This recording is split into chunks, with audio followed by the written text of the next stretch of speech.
Nous allons commencer par une mise en bouche. Puisqu'on dit ça comme ça maintenant, mise en bouche. On ne dit plus amuse-gueule, c'est plus correct.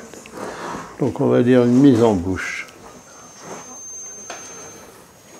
Pourquoi, et qui va vous permettre de développer vos facultés, pourquoi est-ce que une interprétation est susceptible de fonctionner dans le cadre de l'hystérie? Par exemple, exemple princeps, cette jeune femme astasique abasique, vous lui dites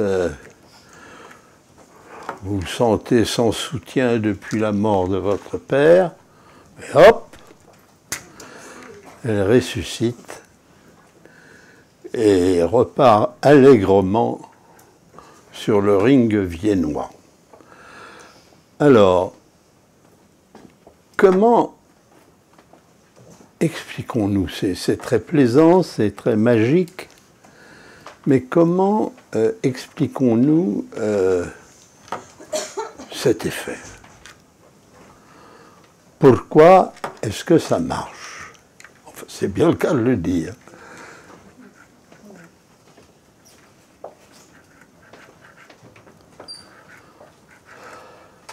Ça renvoie à un savoir.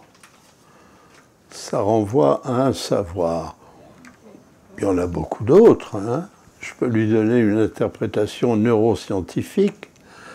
Je ne sais pas laquelle d'ailleurs, mais ça renverrait aussi un savoir. C'est un savoir subjectif. Je peux lui dire que c'est des fibromyalgies, ça sera aussi un savoir. Hein? Le savoir, le sien, pas celui de l'analyse. Un savoir le sien, pas celui de l'analyse. Mais elle n'en sait rien. Est-ce qu'elle sait que c'est son savoir? Elle sait qu'elle en souffre, elle sait que c'est un symptôme. Quand vous dites savoir, c'est vous introduisez un élément qui est déjà une élaboration conceptuelle tardive. Hein? Alors, on l'a fait marcher ou pas, cette femme?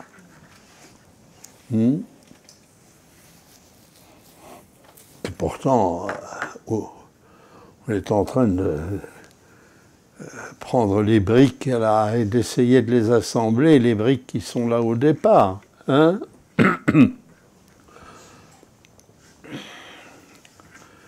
Qui veut bien sauver cette personne?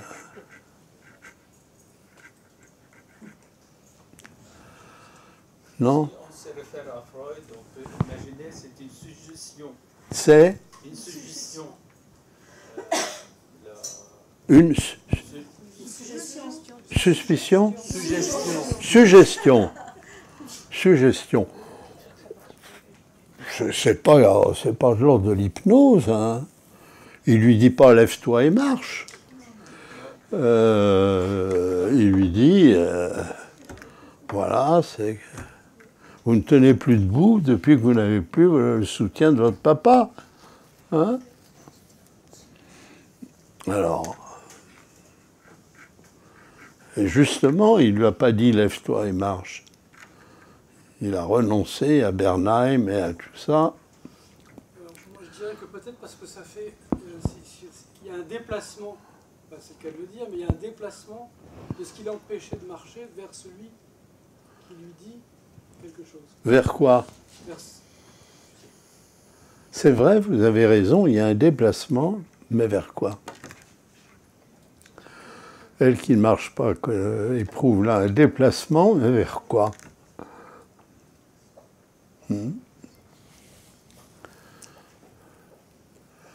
Alors, pour vous faciliter le travail, je vous ferai tout de suite remarquer que la même interprétation dans le cas d'un symptôme obsessionnel, il ne faut pas compter que ça ait le moindre effet. Hein. c'est intéressant aussi. Si vous dites à quelqu'un, je sais pas moi, vous passez votre temps à vous laver les mains parce que fondamentalement vous les sentez un peu trop proches du caca, ça... Ne vous attendez pas à ce que vous ayez comme ça épargné son épiderme. Bonjour Marc. Hein? Il est question du père. La question? Il est question du père. Il est question du père, oui. C'est vrai. Marc, vous allez nous sortir de là. Il n'arrive même pas à répondre à une question élémentaire, et qui est la suivante. Freud, qui dit à sa patiente astasique abasique, vous ne tenez plus debout parce que depuis que votre papa est mort. Et hop, elle se lève et repart. Pourquoi ça marche? Pourquoi ça fonctionne? Si c'est pas de la magie. Est-ce que ça fonctionnerait aujourd'hui? Hein? Est-ce que ça fonctionnerait aujourd'hui comme ça? Alors aujourd'hui, ah ben là vous cherchez à vous échapper. Hein? Et il répond avec une question. Oui, j'ai bien entendu.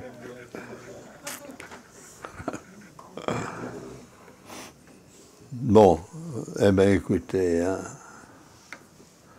vraiment, il faut que vous veniez à mes conférences, hein, ça, c'est clair. Ça touche un problème effectivement de fond, c'est le cas de le dire, dans la mesure où, comme le suggérait Stéphane, c'est lié à un déplacement. Le déplacement de ce qui est écrit dans l'inconscient chez elle, mais qu'elle ne peut déchiffrer, qu'elle ne déchiffre pas, mais qui ne peut se traduire que dans ce qui est une immédiate expression motrice, ce qui montre, nous rappelle qu'il y a entre l'inconscient et le passage à la motricité un lien direct. Il n'y a pas de hiatus, il n'y a pas quelque chose qui permettrait de contrôler la formule, et pour savoir si oui ou non il est légitime que l'exécution motrice se fasse. Mais que ce qui est intéressant pour nous, c'est que dans l'inconscient, cette inscription va se traduire, dans le cas de l'hystérie, par cette expression, non pas sentimentale, non pas émotive, non pas chantée, non, mais immédiatement motrice, ça commande directement la motricité, et le déplacement que vous opérez par l'interprétation, c'est que vous faites basculer cette écriture dans un autre domaine, celui dit du signifiant maître, c'est-à-dire où le rapport du signifiant au réel, et en particulier celui du corps, implique une maîtrise de la motricité, ou en tout cas un contrôle de la motricité, et qui peut-être, alors là c'est encore plus vicelard, peut-être consenti par l'hystérique, dans la mesure où ce que son symptôme atteint, c'est effectivement, même s'il ne concerne pas immédiatement le père, mais là vous avez raison Denise, c'est du père dont il est question, le symptôme de l'hystérique et l'appel fait à un père tout-puissant et qui la sortirait du marasme où en tant que femme elle se trouve.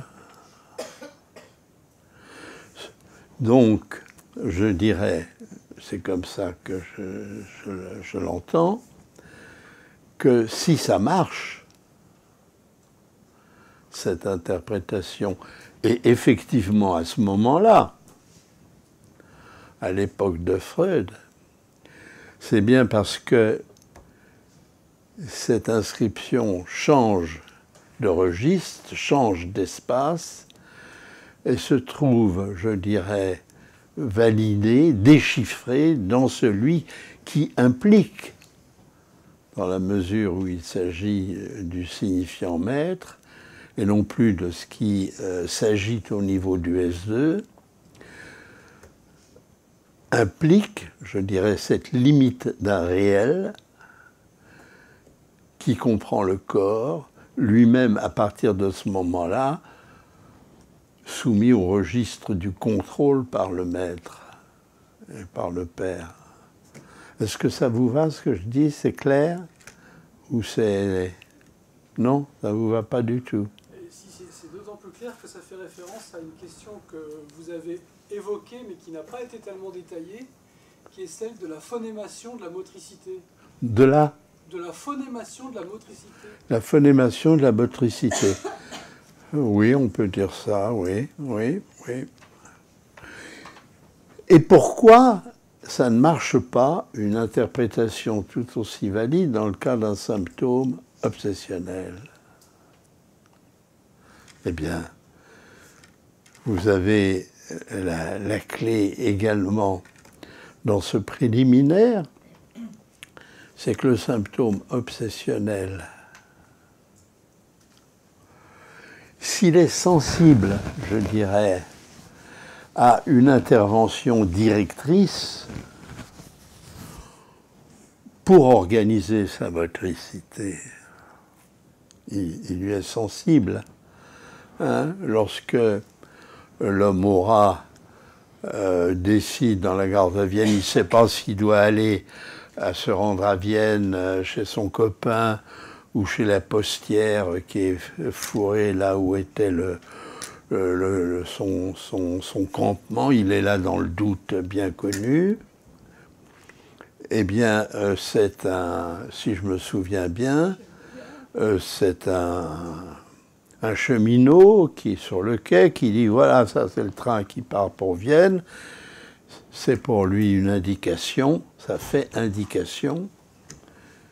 Et donc, mais ça n'agira pas sur son symptôme, pour la bonne raison que son symptôme, d'une certaine manière, est fait aussi pour annuler le pouvoir paternel.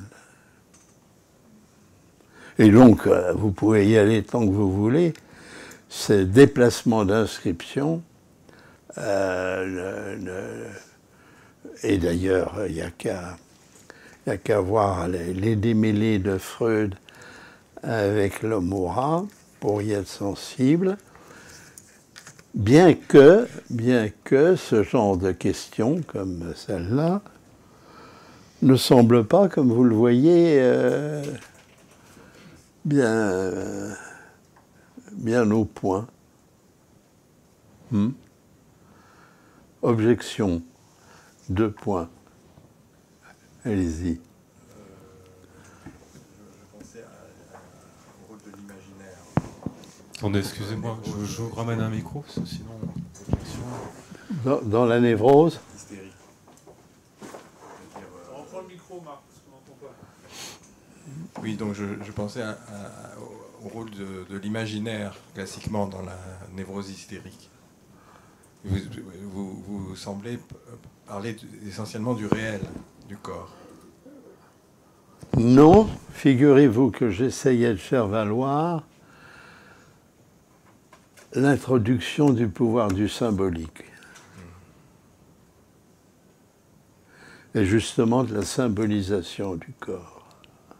Non plus justement dans son fonctionnement réel autonome, avec les effets éventuellement moteurs des inscriptions qui peuvent y venir, mais justement de la transformation qui se trouve opérée dès lors qu'il est symbolisé.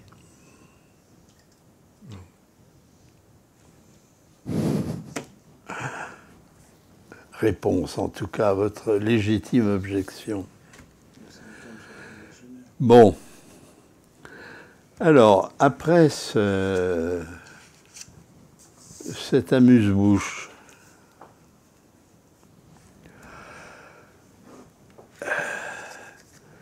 comment vous faire partager ou vous rendre sensible, et je ne sais même pas si c'est tellement une bonne action,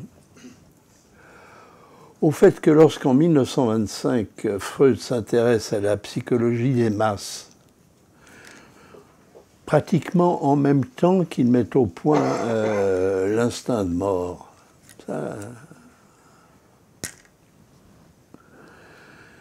Eh bien, qui à l'époque est éveillé par ce qui est en train de se passer au niveau des masses italiennes, russes, et qui commence à bouger en Allemagne? Qui?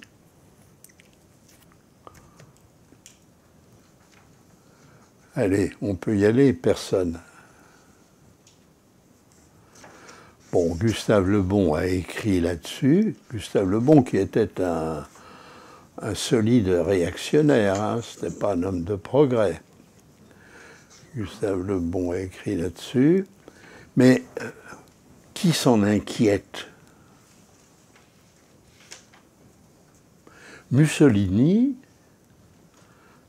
à l'époque, et le sera encore bien plus tard, est un homme d'État qui est chaudement félicité et encouragé par les premiers ministres français et surtout britanniques. Et il est tenu en Occident comme un homme d'État remarquable, hein, et qui met enfin de l'ordre, traite, je dirais, comme il convient, les troubles sociaux qui agitent son pays. Et Mussolini, d'où est-ce que Mussolini a tiré ses compétences? Mais ça a été extrêmement simple. Il dirigeait le quotidien du Parti socialiste italien, qui s'appelait Il Popolo, on ne peut pas mieux choisir. Et en bon observateur, il avait constaté qu'à chaque fois que dans ses articles, il faisait appel à des thèmes nationalistes, il se produisait quoi? Le tirage démarrait en flèche. Il était là avec des revendications bêtement salariales, catégoriales, etc. Bon, tout ça dormait un peu. Et puis une fois que se trouvent mêlées à ça des revendications nationalistes qui étaient liées au fait que l'Italie s'estimait avoir été lésée par le traité de Versailles, puisque les Français et les Anglais avaient refusé de lui accorder des terres yougoslaves dont l'Italie estimait que la population qui occupait ces terres essentiellement italophones lui revenait, dans le refus français et anglais de favoriser un concurrent en terre d'Afrique, puisqu'il y avait une dispute, bon, peu importe tous les détails. Il y avait donc dans le peuple italien le sentiment de s'être battu dans la guerre de 14-18 du côté des Français et des Anglais et d'avoir eu une victoire volée. Ah. Eh bien, Mussolini a été un observateur élémentaire du moment qu'à ce bon peuple qui souffre de sa misère et de ses faibles salaires, on lui parle de sa souffrance personnelle narcissique, à ce moment-là, ça démarre. Bon. Et donc, lorsque Freud écrit son texte sur la psychologie des masses, en 1925, il est, il faut bien dire les choses, tout seul à être seul à s'inquiéter. Et à s'inquiéter en établissant un point qui va à l'encontre de toutes les bonnes idées reçues depuis Hegel et Marx, c'est-à-dire que le peuple est porteur du progrès social dans la mesure où ce qu'il veut, c'est la liberté, et donc qu'il est un défenseur et un agent de la démocratie. Psychologie des masses, c'est drôle, je vous donne tout de suite la parole d'ailleurs. Ce qui est drôle, c'est que la psychologie des masses, après Gustave Le Bon et avec lui, eh ben, elle dit, mais c'est pas ça du tout. Ce que veut le peuple, lorsqu'il souffre, lorsqu'il est en souffrance, ce qu'il veut, c'est un chef, mais, attention, un vrai. Daniel, parlez assez fort. Tenez, non, prenez le micro, parlez pas trop fort. Parlez fort. Oui, il y avait quand même un écrivain qui s'en inquiétait, qui est assez peu connu à cause de Gide, qui a tout fait pour l'enterrer, et qui s'appelle André Suarez. Ah oui. Qui a écrit en 1929, il dénonce Mein Kampf comme la catastrophe qui va déferler sur l'Europe. Il a écrit un bouquin qui s'appelle Vue sur l'Europe, qui est un truc extraordinaire, en 1929, c'est-à-dire 4 ans avant l'avènement du nazisme. C'est un type remarquable qui a écrit un bouquin que certains connaissent peut-être, qui s'appelle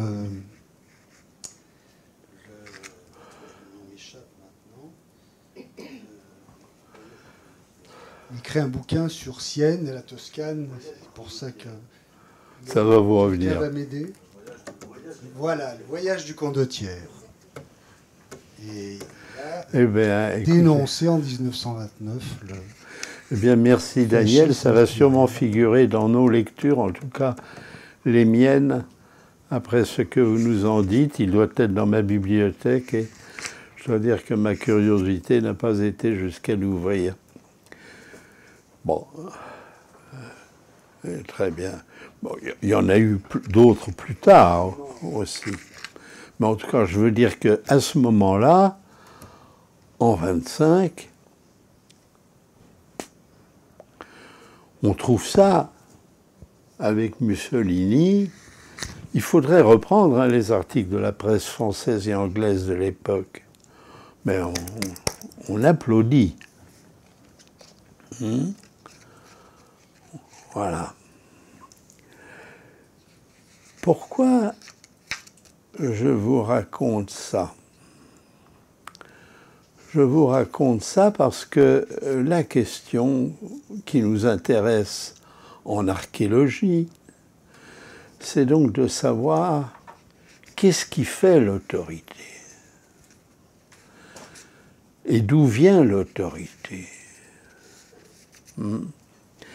Et que, à l'occasion de cette expérience historique, nous avons le spectacle d'une mutation culturelle absolument remarquable, puisqu'on va dire que se produit non pas un déplacement de l'autorité et qui irait du maître au peuple, mais où il se révèle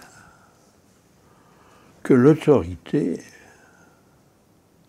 elle est fondamentalement du côté de cette catégorie que je me permets d'appeler par le nom qui aujourd'hui lui revient légitimement, du côté de l'autre. Et que le signifiant maître, je dirais, ne trouve sa maîtrise que par délégation de ce qui lui vient de l'autre. Et comme vous le voyez, de façon tellement succincte, je suis en train de vous faire la clinique la plus ordinaire des couples, qui nous illustre de quelle manière le port de la culotte n'est pas forcément le côté que l'on imagine. Enfin, que l'on imagine, on n'imagine même plus rien dans cette dimension-là, mais en tout cas, du côté qui est supposé, je dirais, devoir l'investir.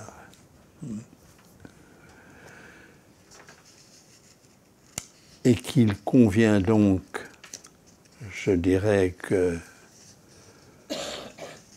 fonctionne, je dirais, un accord de l'autre.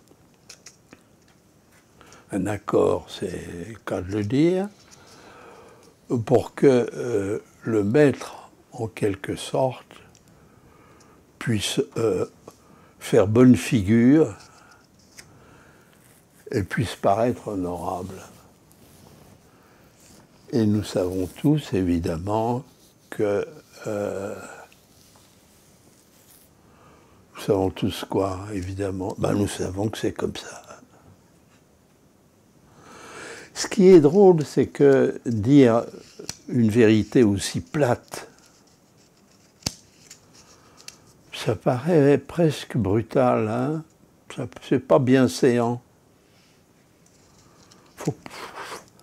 Faut pas parler, je sais pas moi, mais c'est pas bienvenu, hein?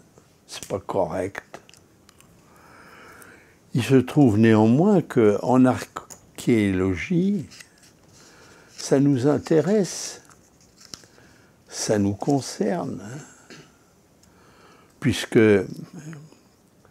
ça vient nous rappeler que contrairement aux apparences, il faut effectivement distinguer pouvoir et autorité, nous l'avons déjà fait plusieurs fois, que l'autorité, elle est du côté de l'autre et que le pouvoir est son délégué.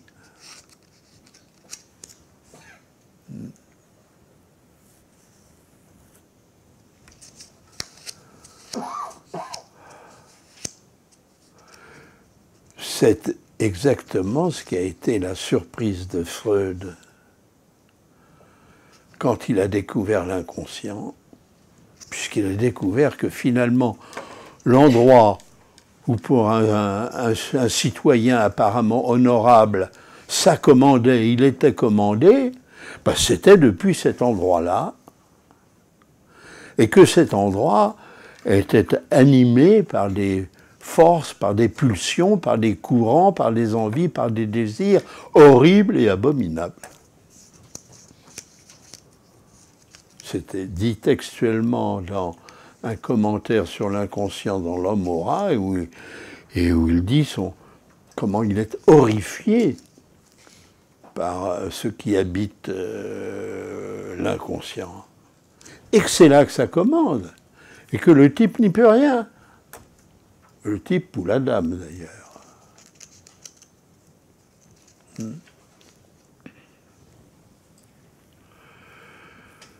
Qu'est-ce qui, une fois qu'il a fait cette découverte, Freud, qu'est-ce qui, lui donnait son élan, son inspiration? Qu'est-ce qu'il voulait?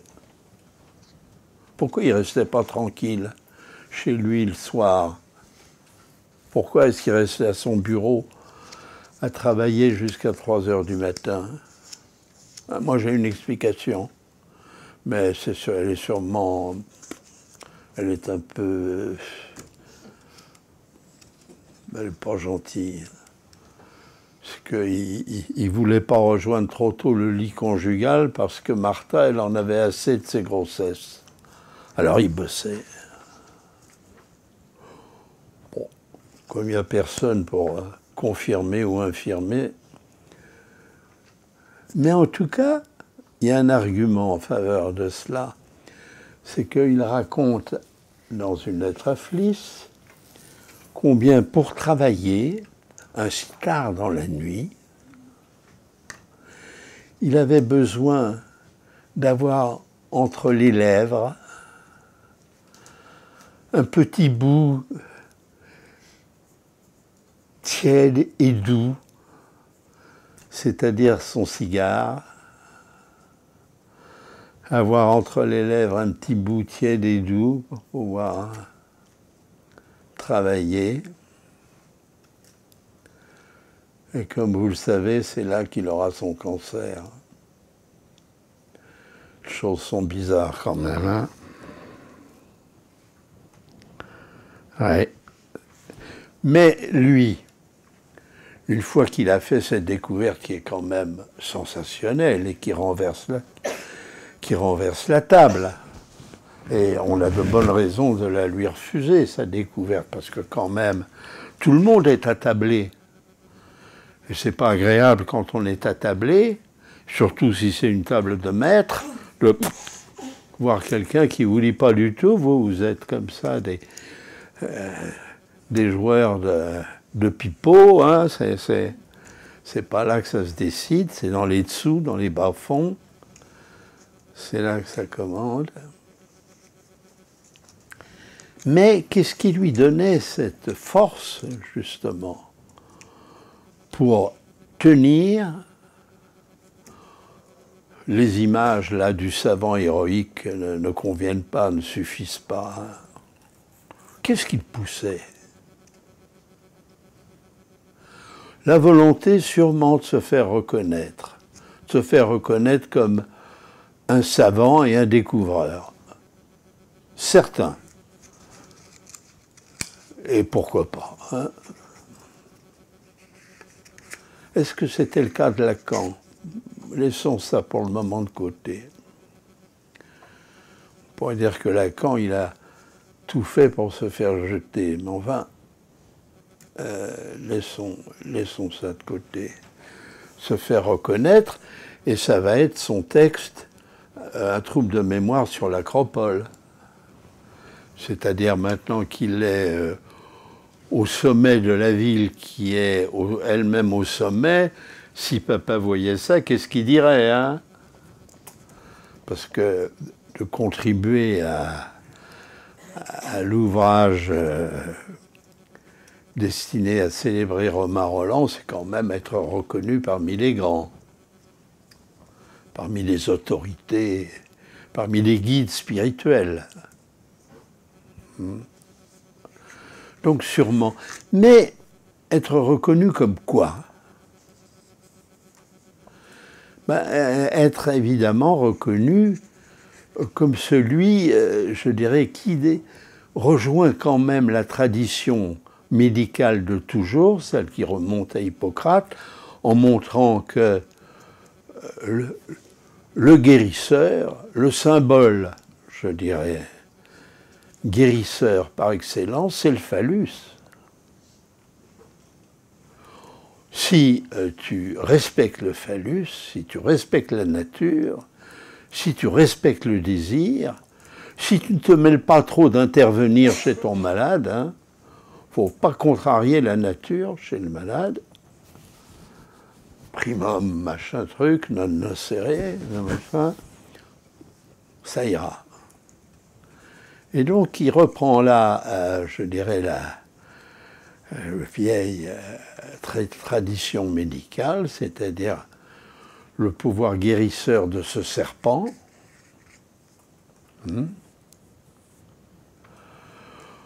Quitte, je dirais, à récuser cet aspect, je dirais, interdicteur et sacrificiel qu'il a, lorsque c'est le nom de père, c'est la métaphore paternelle qui vient l'introduire dans le discours conscient. Donc, si c'est là cette métaphore qui rend compte de son aspect restrictif, limitatif, je dirais défenseur d'un réel, d'un impossible, et donc du même coup de ce qui est vécu comme un interdit, Freud va engager cette histoire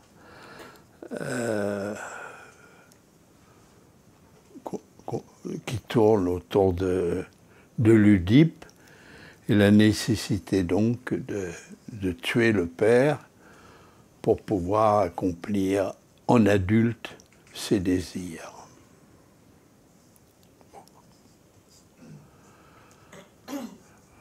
D'accord. Mais les élèves de Freud, eux, dont je dirais on a tort de ne pas s'intéresser sérieusement à ce que fut leur évolution, leur parcours et leur façon de régler leur compte avec Freud. Ces élèves, eux, qu'est-ce qui les tenait, eux?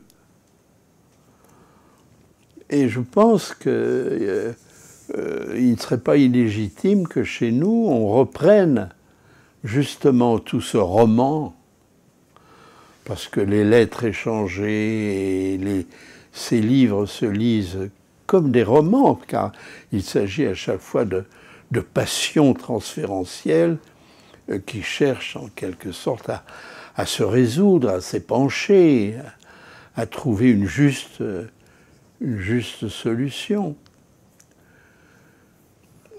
Et eux, au nom de quoi?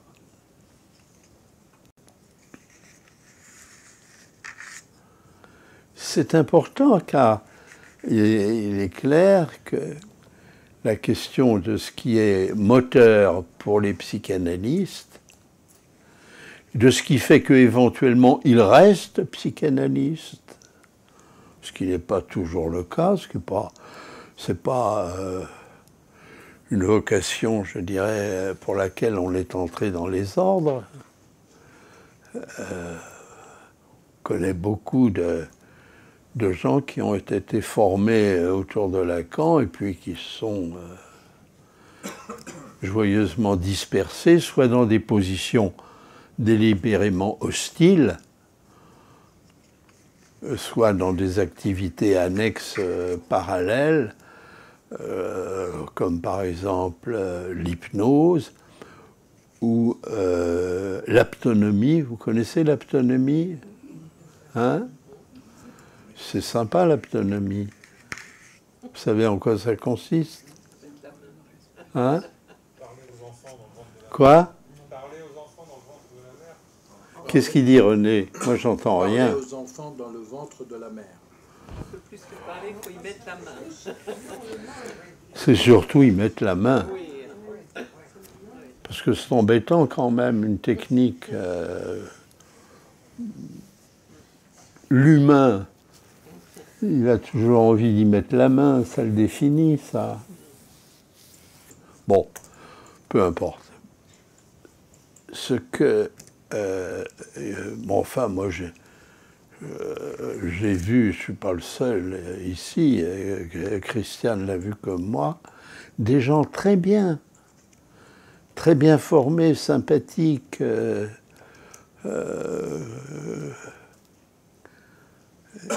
et puis, sortant un libelle comme ça, de façon inattendue, anti-lacanien, anti-psychanalytique, et puis s'engageant dans des activités, c'est-à-dire des métiers actifs. Parce que dans la psychanalyse, on est là, on attend, on écoute, qu'est-ce qu'on a fait ? On a gardé les mains dans les poches. Bon. Alors, si, par exemple, j'aimerais que vous preniez quelques ouvrages de Reich, et vous vous rendrez compte que son histoire psychotique d'orgone, parce qu'il est devenu fou, mais un fou raisonnable, un fou qu'on va dire logique, parce que ses thèses sont tellement proches, lisez ça, vous verrez, tellement proches de ce que vous-même déduisez de l'enseignement de Lacan, ou même que vous trouvez parfois explicitement chez Lacan, sauf qu'il lui manquait l'outillage conceptuel et les références aux signifiants pour, je dirais, valider ces thèses. Donc il manquait des outils, mais fondamentalement, je dirais, ces intuitions, elles sont bonnes. Et c'est intéressant pour nous de voir comment, du fait de manquer des instruments, je dirais, eh ben, ces intuitions justes vont devenir celles d'un fou. Voilà. Ah, il dit des tas de choses très amusantes sur le milieu analytique. Je pense qu'il faut... ça doit faire partie de notre formation, que prendre à la mesure de cette affaire. Alors donc, Lacan, lui, qui était encore plus forcené que Freud, qui était un forçat de la psychanalyse. Il se promenait partout avec un boulet de je ne sais combien de kilos et qui s'appelait la psychanalyse. Il traînait ça partout, à tout moment. Bon, je ne l'ai pas tellement fréquenté, mais enfin, je dirais, je l'ai rarement vu, je dirais, dans un moment détaché de son activité immédiate. Il n'était pas plongé et captif de son travail. Et je dois dire aussi que de façon parfois qui pouvait sembler excessive, le décodage était sans pitié, hein, permanent, ce qui parfois n'était pas nécessaire. Hein? Je veux dire, il faut parfois rester un peu tranquille, on ne peut pas passer comme ça systématiquement à aller débrider comme ça tous les abcès inconscients qui surgissent. Il faut quand même laisser chacun souffrir un petit peu à son gré, il ne faut pas exagérer. Sinon, bon. Donc lui, Lacan, qu'est-ce qu'il tourmentait comme ça? Pourquoi nous sommes toujours dans l'archéologie? C'est-à-dire dans le souci de mettre en place ce qui commande, ce qui fait commandement pour le par-l'être. Ce que c'était l'envie de se rendre, comme Freud, se rendre célèbre. Je dois dire, moi je l'ai toujours connu prenant des positions propres à le rendre désagréable.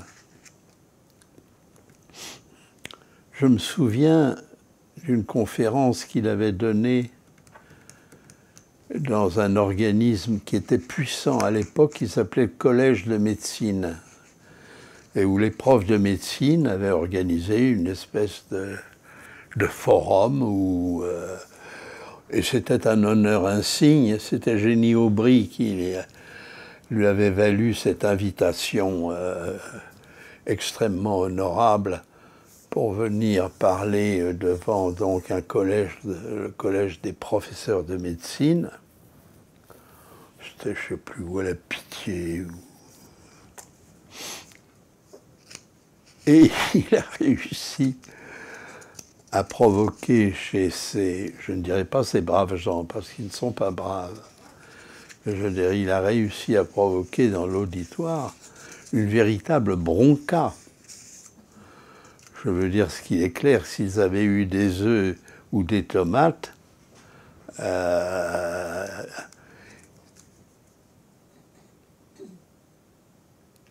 il est resté calme, manifestement un peu surpris quand même, gêné pour Génie Aubry, qui était donc l'invitante. Hein. Moi, j'étais là, pas très loin, il me jetait de temps en temps des coups d'œil, un peu comme ça, un peu atterré. Bon.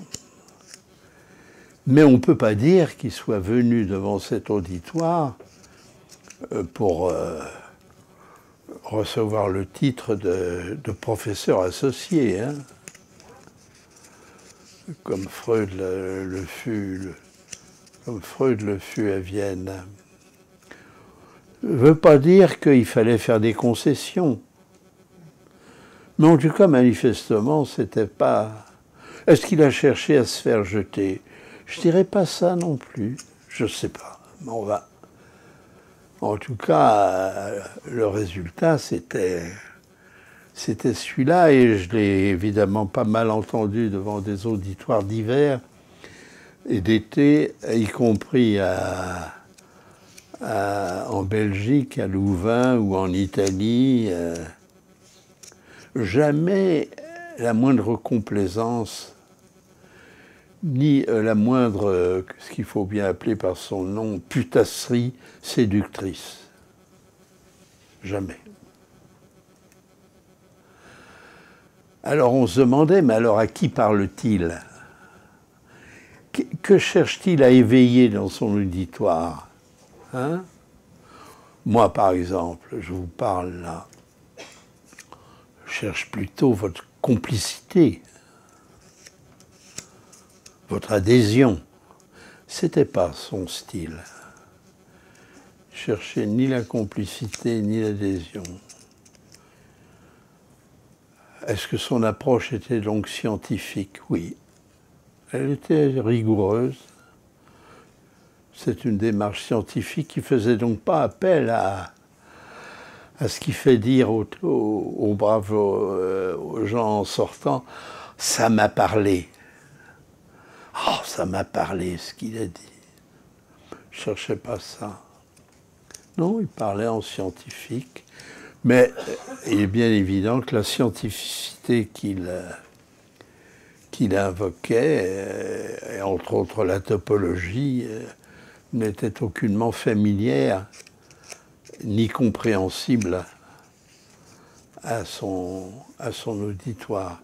Alors, donc si ce n'est pas, je dirais, la gloire qu'il cherchait, il a été content au moment du succès des écrits.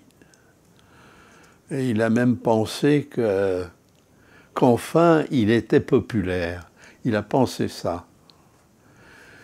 Et qu'il était devenu une vedette comme on l'assimilait aux structuralistes, Lévi-Strauss, Foucault, Jacobson, enfin, tout ce dont il se moquait, lui. Mais enfin, il en jouait. Et même il le surjouait. C'est-à-dire qu'il jouait celui qui était devenu une figure sociale. Qu'est-ce qu'il poussait? Et qu'est-ce qui fait que nous avons sans doute, nous, dans notre héritage, quelque chose de ça poussé? Pas tous, hein, mais sans doute quand même un certain nombre. Qu'est-ce qu'il poussait?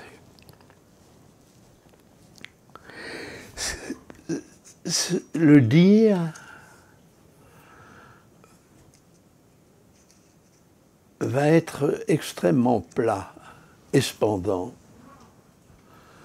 ça n'est pas, je dirais, retenu comme une ligne de démarcation alors que c'en est une.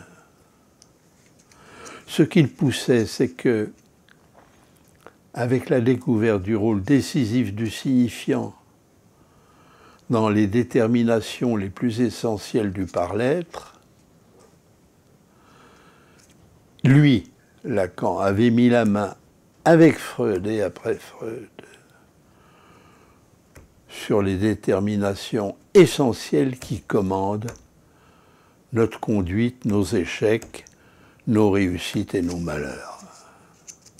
Lui, Lacan, tout seul, après Freud, avec Freud, il avait trouvé là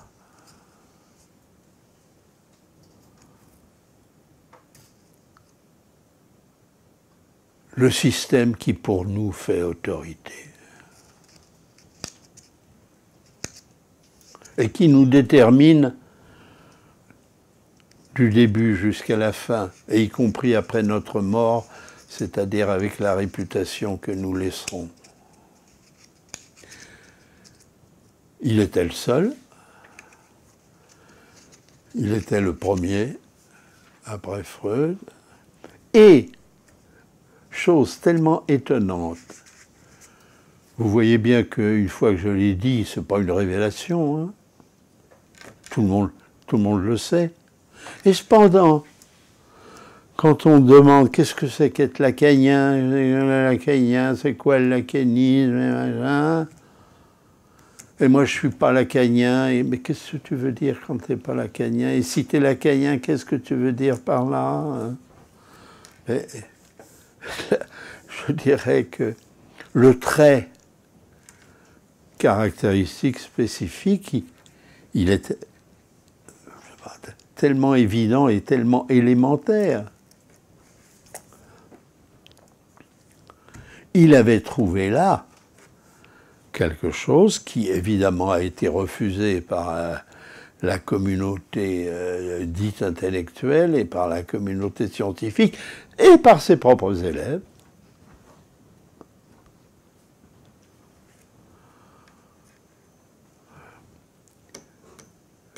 Je le raconte quelquefois, comme j'avais la charge d'organiser les colloques, je prenais toujours le soin pour qu'il ait un aperçu fidèle des effets de son séminaire,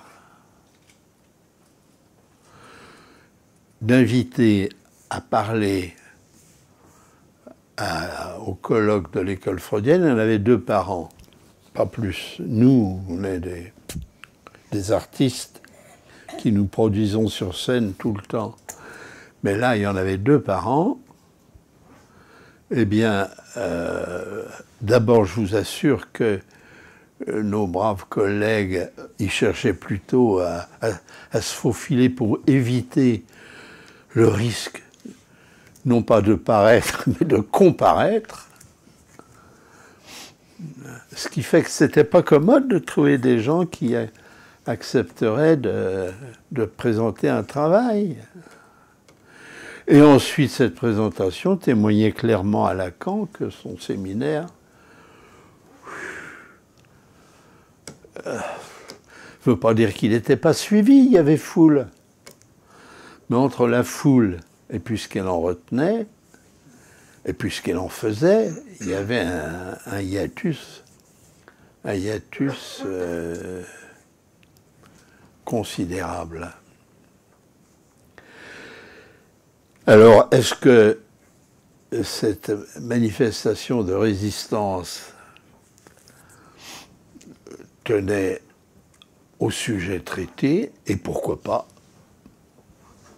Et pourquoi pas? Après tout, Freud aussi a constamment rencontré, sur tous les points importants, il était brocardé, hein.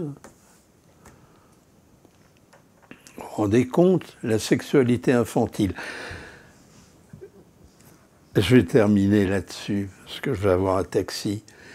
La sexualité infantile, aujourd'hui, il y en a un parmi vous qui aurait le courage d'en parler? Ça existe, la sexualité infantile? Hein? Vous croyez que on peut, comme ça, tranquillement, dans le fonctionnement social, parler de sexualité infantile, bande de pervers?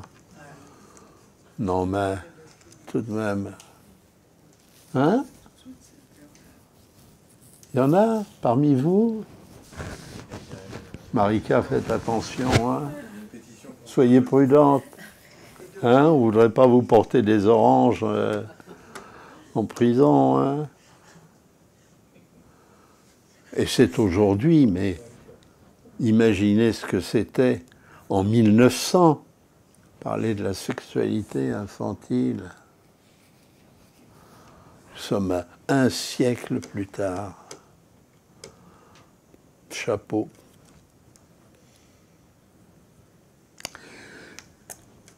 En tout cas, ce que ont témoigné les élèves de Freud et de Lacan, que ce qui les commandait, eux, c'était pas toutes ces histoires. Jolies, hein, c'est joli. C'est amusant, ça distrait, ça émeut parfois, ça provoque des choses, ça, c'est bien. Mais, ce qui était moteur, ce qu'ils voulaient, c'est normalement toucher les bénéfices d'un enseignement, c'est-à-dire devenir des maîtres, quoi. C'est fait pourquoi un enseignement? Vous me direz que chez Lacan, ce n'était pas un enseignement, c'était un séminaire. Alors on ne sait plus très bien le séminaire. Le séminaire où on est supposé travailler ensemble à partir d'une même foi. Mais quelle est la foi commune des psychanalystes? Est-ce que vous pouvez dire quel est l'objet de cette foi? Hein? Qu'est-ce que vous allez me dire là? Quel est l'objet de la foi partagée par les psychanalystes? Hein?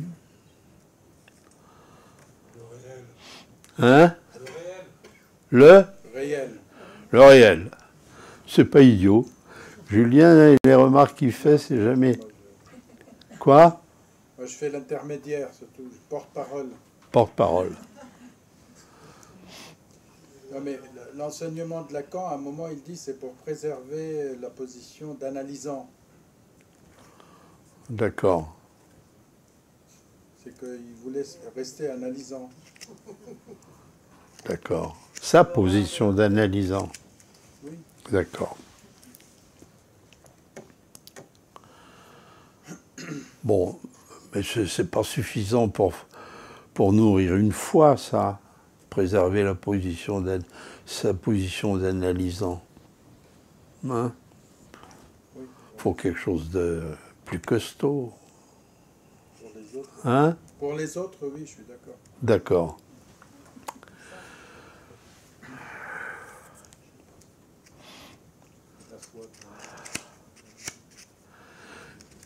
Donc, Et je conclurai ce soir là-dessus pour vous mettre sur la voie quand même.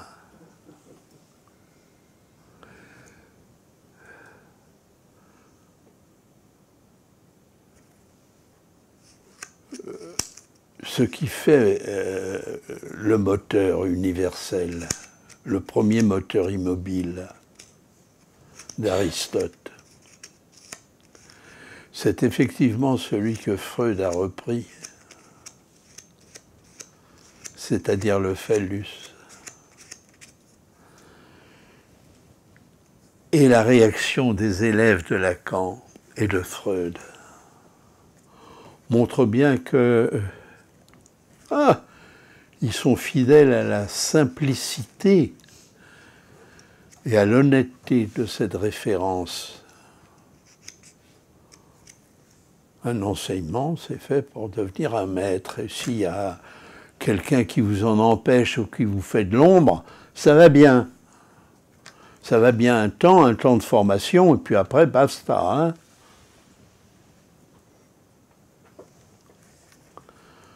Ils ont donc agi, on va donner le qualificatif, ils ont agi normalement. Puisque comme nous le rappelait Lacan, c'est la norme mâle.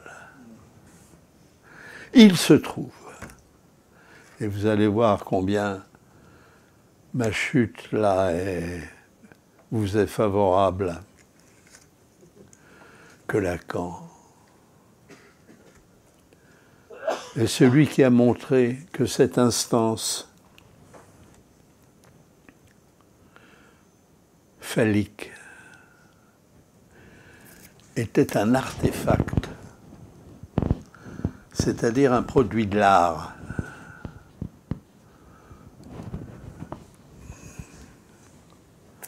Mais que ce qui était réel et nullement un produit de l'art, c'était l'objet petit a. Et que ce qui commandait le désir, l'autorité qui commandait le désir, ce qui faisait autorité, alors qu'on se tournait du côté de l'instance phallique parce qu'elle permettra, je dirais, de se diplômer du titre de maître, il anime l'autorité. Ce qui est la cause de ce qui pour nous fait autorité, c'est l'objet petit a. Et là, pas de maîtrise qui tienne. Ce qui, évidemment, dans le fonctionnement social et dans tout enseignement, je dirais, qui cherche à être populaire, fait quelques petits problèmes.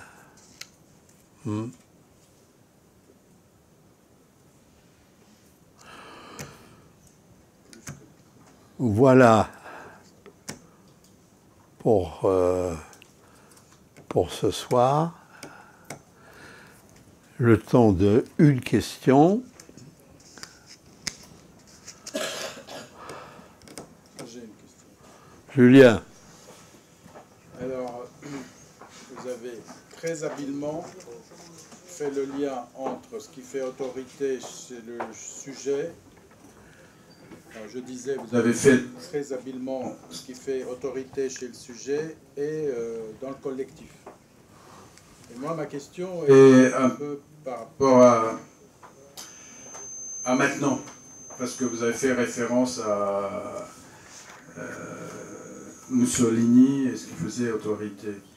Et donc, si on transpose ça à nos jours, avec Trump, et avec ce qui se passe actuellement dans notre société, est-ce que c'est la même chose? C'est ça ma question. Ou est-ce qu'il n'y a pas une nuance qui fait un détail qui fait que ça change beaucoup de choses? Très bien. Et c'est donc ce qui annonce votre question, la suite de mon propos. Voilà. Alors, ceci dit, bonne soirée.